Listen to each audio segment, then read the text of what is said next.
has contributed to 3 published articles in the scientific literature so far.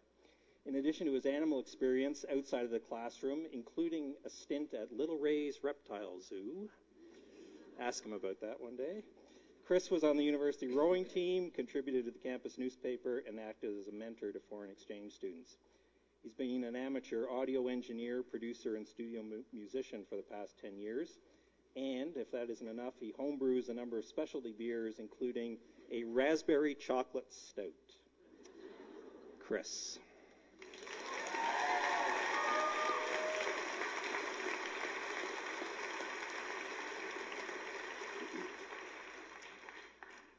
Good morning, and welcome distinguished guests, alumni, parents, mentors, and most importantly, my fellow Emerald Elephants.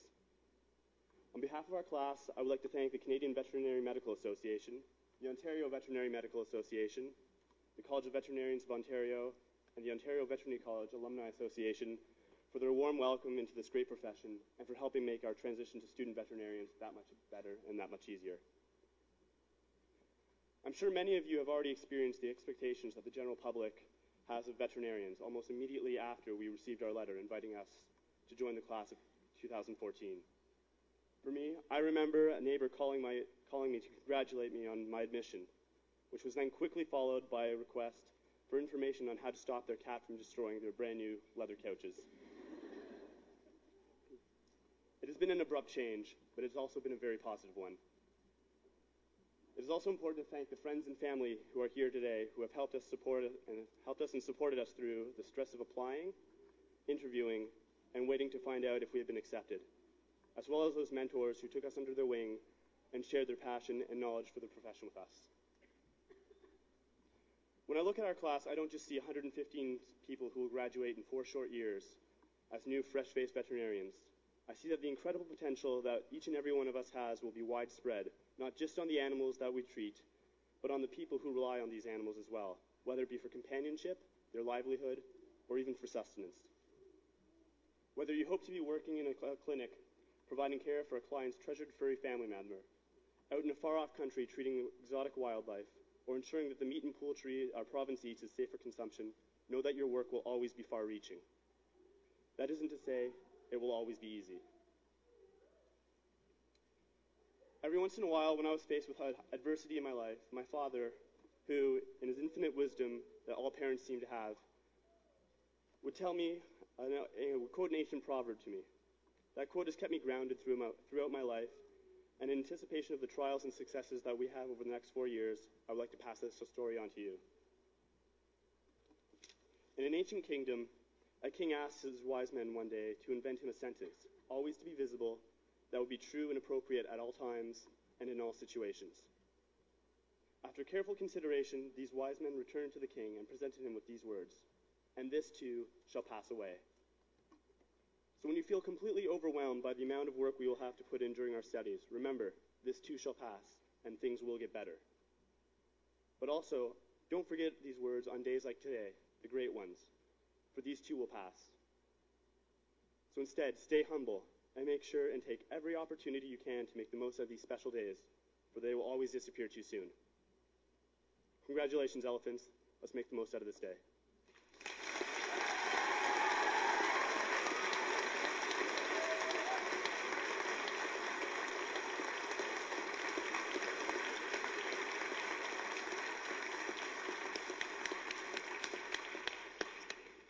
Thank you, sir. In closing, I'd like to particularly acknowledge the contributions of those who have made the ceremony such a success. The first is Elizabeth Lowinger, who's our Diversity and Careers Coordinator. Elizabeth plays a key role in connecting the college to the veterinary profession. Elizabeth, in managing our mentoring programs and in providing much support to our students.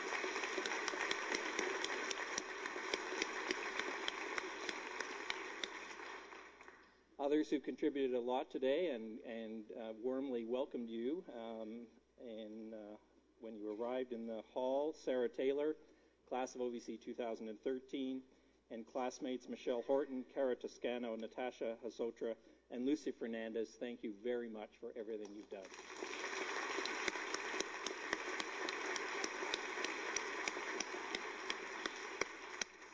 Kevin Hogg from the college's Information Technology Services team, who is invisible to most of you but is in the balcony above you, as recording this ceremony for posterity. So as Chris said, that it will pass in reality but will stay in posterity forever because of the miracle of technology. Thank you, Kevin, for your assistance.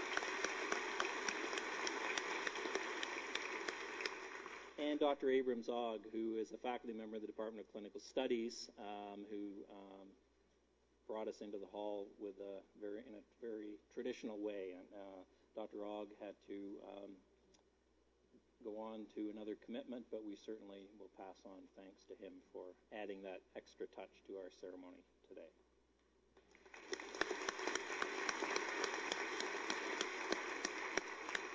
Finally, my sincere thanks to the Platform Party and for their words to our student colleagues, and to you, whoever your favorite emerald elephant here you're to support. We thank you for being here. It's a very strong message of your support to them. We will, immediately following this ceremony, carefully cross Gordon Street and have a picture of the class together on the steps of OBC, and that may be a great opportunity for you folks to take some individual pictures if you'd like.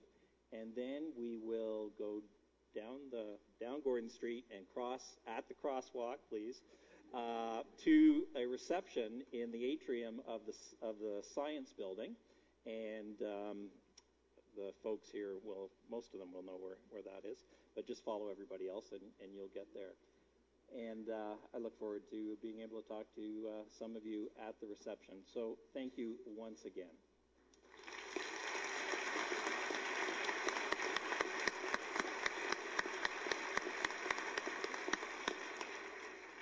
And you are free to go.